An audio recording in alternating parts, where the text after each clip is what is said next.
Fireworks on the pitch beforehand. Would they be matched by the contest to follow?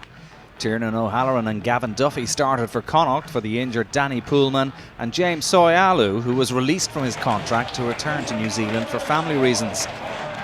Pat Lamb's side hoping to end a run of 4 straight defeats in the Pro12. Sean O'Brien was a late withdrawal for Leinster through injury. Shane Jennings came in. Luke Fitzgerald started in the centre alongside Noel Reid on a Halloween themed night at the RDS, everyone hoping for a thriller. The bookmakers didn't give Connacht much of a chance, but the men in green made a very good start. First Dan Parks put them 3-0 up within the opening 2 minutes. And when Leinster were penalised for coming in from the side by referee David Wilkinson, Parks followed that up with an excellent penalty from the halfway line in the 7th minute to stretch the lead to 6-0.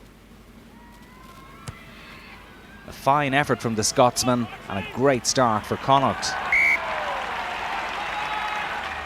Leinster were struggling to get a grip on the game, although they found some traction in the 10th minute when the Connacht scrum was penalised and Ian Madigan landed a well-struck penalty to reduce the margin to 3 points.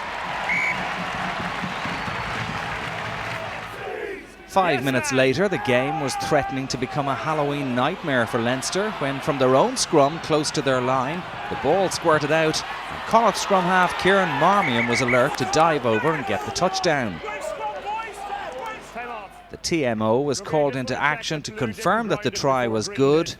It was, and Connacht moved into a healthy 10-point lead when Parks converted. Leinster 3, Connacht 13, just short of the quarter-hour mark. The home side were struggling to make an impression on the scoreboard, although they threatened on occasion. But it wasn't until the 29th minute when Madigan added his second penalty of the night to leave 7 points between the sides, 6-13.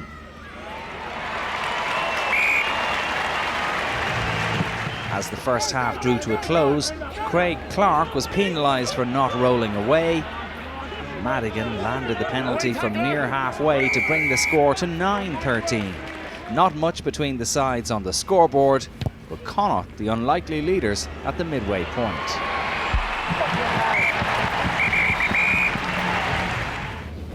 Connacht had a chance to stretch their lead in the 54th minute, but from a position where he'd normally be lethal, Parks was off cue with his kick, which came back off the upright, and although they gathered the loose ball, Connacht weren't able to profit.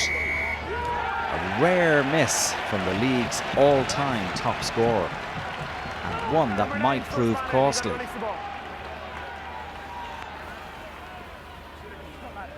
As Leinster piled on the pressure, Connacht sub Ronan Loughney fell foul of the referee for repeated infringements, and he saw yellow for offside.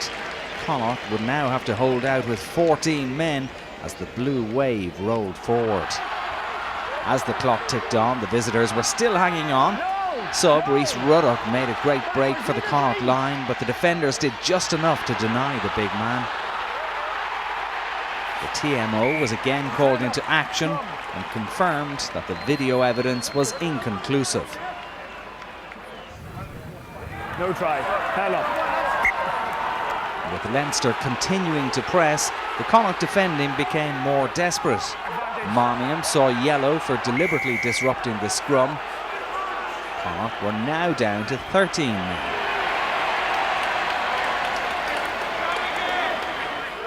And in the 77th minute, the dam finally broke. Another Leinster scrum close to the Connacht line. Another last-gasp rearguard action, but this time the pressure from the home side was too great, and when the Connacht scrum went down, the ref ran under the posts to award a penalty try. A simple conversion for Madigan left it 16-13. That's how it finished. Certainly not Leinster's most convincing performance of the season, but relief for Matt O'Connor's men in the end. Connacht have to settle for a losing bonus on what could have been a night to offer so much more. Final score at the RDS, Leinster 16, Connacht 13.